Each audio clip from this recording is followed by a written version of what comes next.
चला मित्रो, आपण काय करू, ऑप्शनला थोडंसं समजून घेऊयात. हे आहे ऑप्शन 58,300चा कॉल. बँक एक्सचा कॉल आहे हा. बँक एक्सची आज एक्सपायरी आहे. काय होतं, वरतून कॉल आलेला आहे हा, बघा तुमच्या लक्षात येते. हा कॉल आलेला आहे 300 पासून, बरोबर. यानंतर कॉलनं एका जागेवर म्हणजे होल्ड केलेले आहे.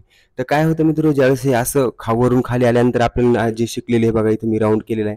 इथे एक दोजी कॅनलचं डबल फॉर्मेशन झालेलं, मग आपण इथं बाय करतो, तसं ते वरती गेलेलं आहे. जर बुक नसन केलं तर याच्यामध्ये काय होतं माहिती आहे का, इथं आपण कॉल जरी बघत असलो तर फ्युचरनं विचार करा तुम्ही. ज्यावेळेस कोणी फ्युचर बाय केलेलं असतं तर हे त्याचं प्रॉफिट बुक केलेलं नसतं.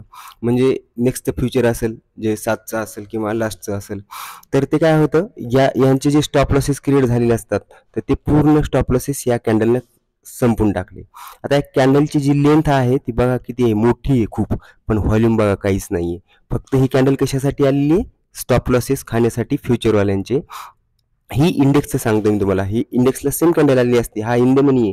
आणखीन एक लक्षात राहू द्या, जो इन द मनी असतो ना स्ट्राईकवरचा, आता 58,300 मार्केट चालू आहे बँक एक्सचं, आणि त्याचंच आपण काय केलेलं आहे, ऑप्शन निवडलेले आहे. तर स्ट्राईकवरचं इन द मनीचं जे ऑप्शन असतं ते स्वतःमध्ये एक इंडेक्सचं काम करतं मित्र, हो लक्षात राहू द्या. तर इथं बघा, इथं फॉर्मेशन झाल्यानंतर मार्केट वरती गेलं आणि या सगळ्या फ्युचरचे स्टॉप लॉस गायब झाले, बरोबर. या आणि एक झोन बनवलं मार्केटनं. आता मजेची गोष्ट काय बघा, ही कॅन्डल झाल्यानंतर याची व्हॉल्यूम बघा, ही कॅन्डल बघा, याची व्हॉल्यूम हिच्यापेक्षा जास्त आहे, बरोबर. आणि या कॅन्डलची व्हॉल्यूम बघा, हिच्याहून थोडीशी जास्त आहे, हिच्याहून थोडीशी जास्त या कॅन्डलची, पण हाय खूप मोठा आहे. तर काय असतं माहिती आहे का, इथं बाय करायला लावतात, बाय. ज्यावेळेस समजा आपलं कन्फर्मेशन इथंच कोणी बाय करत नाही ना, बाय कुठं करतो आपण, इथं करतो, इथं या लेवलला, आणि लगेच आपण टार्गेट बुक करत नाही.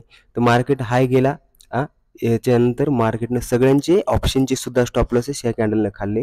पण या कॅन्डलची जी लेंथ आहे बघा किती मोठी आहे, आणि हिचं जे हे आहे काय म्हणतात त्याला, व्हॉल्यूम, ती खूप कमी आहे. त्यानंतर ह्या जे छोट्या छोट्या 2 ग्रीन कॅन्डल आहेत, या कॅन्डलपेक्षा कमी आहेत, पण त्यांची व्हॉल्यूम बघा, या मागची जी कॅन्डल आहे हिच्या व्हॉल्यूमपेक्षा डबल नाही, म्हणजे जवळपास या कॅन्डलची त्याच्यापेक्षा जास्त आहे, छोट्या कॅन्डलची सुद्धा. त्यानंतर एक रेड कॅन्डल आली, तिची व्हॉल्यूम या कॅन्डलपेक्षा जास्त आहे. म्हणजे विचार करा मित्र हो, ऑप्शनला कसं खेळवलं जाते.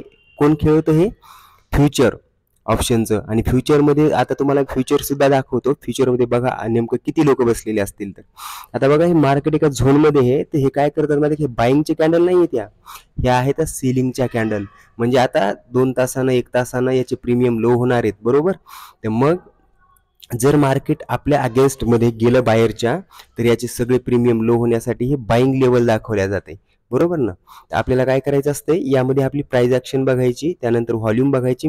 आता ही व्हॉल्यूम ओळखणं खूप महत्त्वाचं आहे. ग्रीन दिसली तर आपण बाईंगला पळतो ना, तर ही व्हॉल्यूम एक्सपायरीला ओळखता आली पाहिजे, की ही व्हॉल्यूम कशी ओळखायची, ही सेलरची का बाहेरची म्हणून. तर लगेच लक्षात येते तुमच्या, जी व्हॉल्यूम इकडची मी तुम्हाला पाठीमागं सांगितलं ना, या कॅन्डलची.